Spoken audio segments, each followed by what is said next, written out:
नमस्कार। आकाशवाणी जयपुर अजमेर से प्रस्तुत हैं प्रादेशिक समाचार।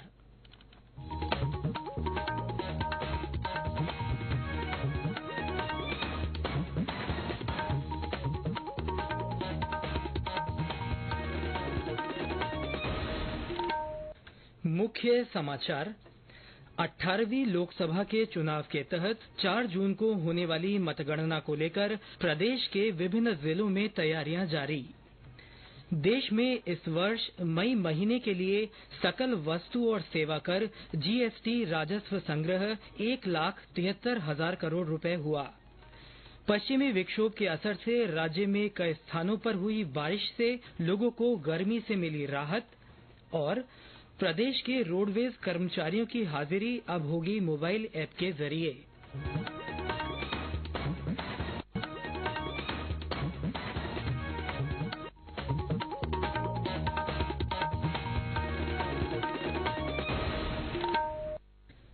समाचारों के साथ मैं सिद्धार्थ जैन। और अब समाचार विस्तार से। 18वीं लोकसभा के चुनाव के तहत 4 जून को होने वाले मतगणना को लेकर प्रदेश के विभिन्न जिलों में तैयारियां की जा रही हैं। जिला निर्वाचन अधिकारी मतगणना स्थलों का दौरा कर व्यवस्थाओं को अंतिम रूप देने में लगे हैं। सवाई माधोपुर में लोकसभा चुनाव की मतगणना के मद्देनजर जिला प्रशासन ने 3 से 5 जून तक धारा 144 लागू करने के निर्देश दिए हैं। अलवर जिला निर्वाचन अधिकारी आशीष गुप्ता ने मतगणना स्थल बाबू शोभाराम कला महाविद्यालय का निरीक्षण किया और व्यवस्थाओं का जायजा लिया। भरतपुर में जिला कलेक्टर और जिला पुलिस अधीक्षक ने महारानी श्री जया कॉलेज का निरीक्षण कर अधिकारियों को आवश्यक दिशा निर्देश दिए। अजमेर जिला कलेक्टर डॉक्टर भारती दीक्षित ने भी अधिकारियों की बैठक लेकर सभी व्यवस्थाएं सुनिश्चित करने के निर्देश दिए। उन्होंने मतगणना कर्मियों को समन्वय के साथ काम करने को कहा। अरुणाचल प्रदेश और सिक्किम में विधानसभा चुनाव की मतगणना के सभी परिणाम मिल गए हैं। अरुणाचल प्रदेश में भारतीय जनता पार्टी ने सत्ता बरकरार रखी है। सिक्किम में सत्तारूढ़ सिक्किम क्रांतिकारी मोर्चा की एक तरफा जीत हुई है। अरुणाचल प्रदेश में भारतीय जनता पार्टी ने 36 सीटें जीती। 5 सीट नेशनल पीपल्स पार्टी के खाते में गई हैं। पीपल्स पार्टी ऑफ अरुणाचल को 2, एनसीपी को 3, निर्दलीय उम्मीदवार को 3 और कांग्रेस को 1 सीट मिली है। 60 सदस्यों की विधानसभा में भाजपा 10 सीटें निर्विरोध जीत गई थी। वहीं सिक्किम में भी सभी 32 सीटों के परिणाम मिल गए हैं। सिक्किम क्रांतिकारी मोर्चा ने 31 सीट जीत ली है। उल्लेखनीय है कि राज्य में 32 सीटों पर मतदान हुआ था। इन विधानसभाओं का कार्यकाल आज समाप्त हो रहा है। पूर्वोत्तर के इन दोनों राज्यों में विधानसभा और लोकसभा चुनाव के लिए 19 अप्रैल को वोट डाले गए थे। देश में इस वर्ष मई महीने के लिए सकल वस्तु और सेवा कर जीएसटी राजस्व संग्रह 1,73,000 करोड़ रुपए हुआ है। वित्त मंत्रालय ने बताया कि यह 10% वृद्धि को दर्शाता है। मई महीने के कुल संग्रह में केंद्रीय वस्तु और सेवा कर 32,000 करोड़ रुपए से अधिक, राज्य वस्तु और सेवा कर 40,000 करोड़ रुपए से अधिक, एकीकृत वस्तु और सेवा कर 87,781 करोड़ रुपए से अधिक और उपकर 12,000 करोड़ रुपए से अधिक है। मंत्रालय ने बताया कि रिफंड का लेखांकन करने के बाद पिछले महीने का शुद्ध जीएसटी राजस्व 1,44,000 करोड़ रुपए है। यह पिछले वर्ष की इसी अवधि की तुलना में 6.9% की वृद्धि को दर्शाता है। प्रदेश में वैकल्पिक ऊर्जा स्रोत के रूप में सौर ऊर्जा को प्रयोग को लगातार बढ़ावा मिल रहा है।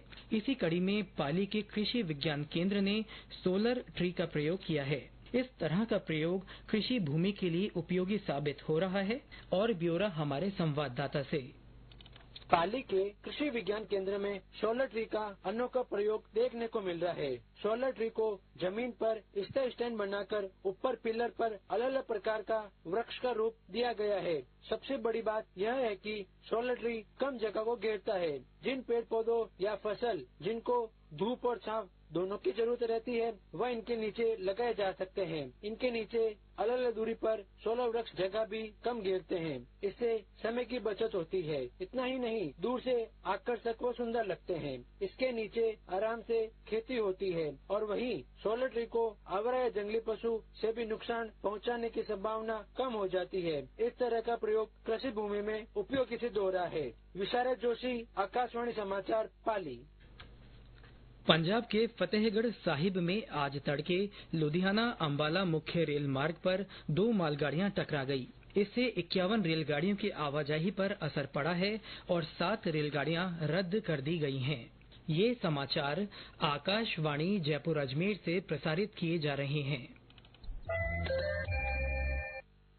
आज तेलंगाना राज्य का स्थापना दिवस है। इस अवसर पर जयपुर स्थित राजभवन में आज तेलंगाना स्थापना दिवस मनाया गया। राज्यपाल कलराज मिश्र ने इस अवसर पर बधाई और शुभकामनाएं देते हुए तेलंगाना के स्थानीय लोगों से मुलाकात कर उनसे संवाद किया। श्री मिश्र ने तेलंगाना के इतिहास की चर्चा करते हुए इस प्रदेश को पर्यटन से भी समृद्ध बताया। राज्यपाल मिश्र ने कहा कि राजभवन में राज्यों के स्थापना दिवस मनाने के पीछे भावना यही है कि एक भारत श्रेष्ठ भारत की सोच से हम सभी जुड़ सकें। और अब मौसम। प्रदेश में पश्चिमी विक्षोभ के सक्रिय होने से कई स्थानों पर तेज हवा के साथ हुई बारिश से लोगों को गर्मी से थोड़ी राहत मिली है। मौसम विभाग के अनुसार पिछले 24 घंटों में प्रदेश में सबसे ज्यादा 46.2 डिग्री सेल्सियस अधिकतम तापमान श्रीगंगानगर में दर्ज किया गया। सवाई माधोपुर में आज भी तेज गर्मी का असर बना हुआ है।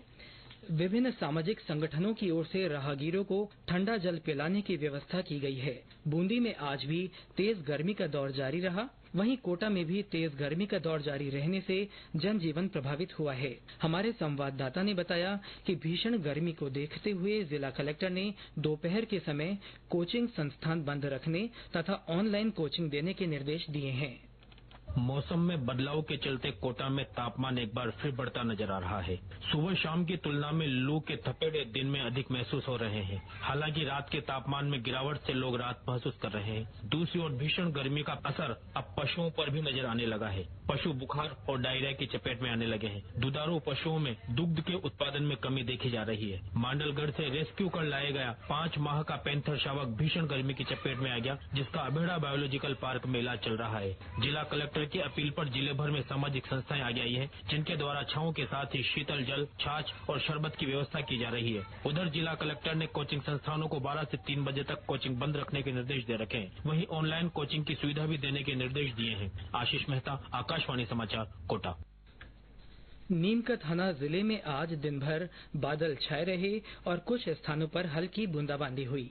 अलवर, टोंक और केकड़ी जिले में भी आज कई स्थानों पर तेज हवा के साथ बारिश हुई। इससे लोगों को गर्मी से राहत मिली। राजधानी जयपुर और आसपास के ग्रामीण क्षेत्रों में आज बारिश हुई। मौसम विभाग के अनुसार आज भी बीकानेर, जयपुर, भरतपुर, अजमेर और जोधपुर संभाग के कुछ भागों में मेघ गर्जन और बारिश होने की संभावना है। इस दौरान कहीं कहीं तेज आंधी चलने के आसार हैं। 4 जून के बाद पश्चिमी जिलों में एक बार फिर तापमान बढ़ने और हीट वेव का दौर शुरू होने का पूर्वानुमान है।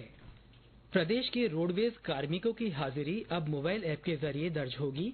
कर्मचारियों की बिना बताए गायब होने और मनमर्जी पर रोक लगाने के लिए रोडवेज ने मोबाइल ऐप के जरिए हाजिरी लगाने का निर्णय किया है। इसके लिए हर डिपो से 2-2 कर्मचारियों को मुख्यालय में प्रशिक्षण भी दिया गया है। बूंदी आगार की मुख्य प्रबंधक सुनीता जैन ने बताया कि सभी कर्मचारियों के मोबाइल में ऐप डाउनलोड करने की प्रक्रिया शुरू कर दी गई है। प्रदेश में आज अपरा एकादशी के मौके पर विभिन्न धार्मिक कार्यक्रमों का आयोजन किया जा रहा है। इस मौके पर पाली में कई स्थानों पर समाज सेवियों की ओर से शरबत पिलाया गया। वहीं मंदिरों में श्री हरि कथा सुनाने के साथ भगवान का अभिषेक और आकर्षक श्रृंगार किया गया। टोंक में भी इस अवसर पर पानी की छबील लगाई गई और राहगीरों को शरबत पिलाया गया तथा परिंडे बांधे गए। बीकानेर में आज भाजपा की ओर से म्यूजियम चौराहे पर अस्थायी प्याऊ की शुरुआत हुई।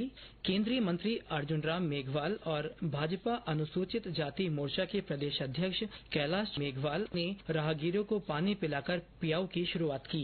इस अवसर पर केंद्रीय मंत्री मेघवाल ने कहा कि जरूरतमंद लोगों की किसी भी माध्यम से सेवा करना पुण्य देने वाला होता है। उल्लेखनीय है कि मुख्यमंत्री भजनलाल शर्मा ने सरकारी संस्थानों के साथ निजी संस्थानों से भी प्रचंड गर्मी के मद्देनजर अस्पतालों, बस स्टैंड सहित अन्य सार्वजनिक स्थानों पर ठंडे पानी और छाया की व्यवस्था करने की अपील की थी। मानसून सीजन को देखते हुए वन विभाग ने पौधरोपण की तैयारियां तेज कर दी हैं। भरतपुर और डीग जिले की 10 नर्सरी में करीब 11 लाख छायादार, फलदार और फूलदार पौधे तैयार किए जा रहे हैं। इन पौधों में सबसे ज्यादा बरगद, पीपल, आम, शीशम, इमली, गूगल, नीम आदि के पौधे शामिल हैं। नर्सरी में तैयार किए गए इन पौधों में से करीब 5 लाख पौधे सरकारी जमीन, चारागाह भूमि, ग्राम पंचायत, शहरी क्षेत्र के नगर निगम, नगर पालिका की जमीनों पर लगाए जाएंगे तथा शेष करीब 6 लाख पौधे आमजन को भी उपलब्ध कराए जाएंगे। उप वन संरक्षक जी.के. वर्मा ने बताया कि 1 जुलाई से पौधों का वितरण किया जाएगा। श्रीगंगानगर में गंग नहर फीडर से नहरी पानी की चोरी रोकने के लिए जल संसाधन विभाग के अधिकारियों ने दौरा कर स्थिति का जायजा लिया। दल के सदस्यों ने खंखा और शिवपुर हेड तथा लिंक चैनल तक फीडर का निरीक्षण किया और अवैध पाइपों को हटाया। इस दौरान सहायक अभियंता ने कार्मिकों को फीडर का निरीक्षण करने और पॉइंट्स के जीपीएस पोजीशन नियमित रूप से साझा करने के निर्देश दिए। और अंत में मुख्य समाचार एक बार फिर। 18वीं लोकसभा के चुनाव के तहत 4 जून को होने वाली मतगणना को लेकर प्रदेश के विभिन्न जिलों में तैयारियां की जा रही हैं। देश में इस वर्ष मई महीने के लिए सकल वस्तु और सेवा कर जीएसटी राजस्व संग्रह 1,73,000 करोड़ रुपए हुआ है। पश्चिमी विक्षोभ के असर से राज्य में कई स्थानों पर हुई बारिश से लोगों को गर्मी से राहत मिली है और प्रदेश के रोडवेज कर्मचारियों की हाजिरी अब मोबाइल ऐप के जरिए होगी। इसके साथ ही प्रादेशिक समाचार बुलेटिन समाप्त हुआ। नमस्कार।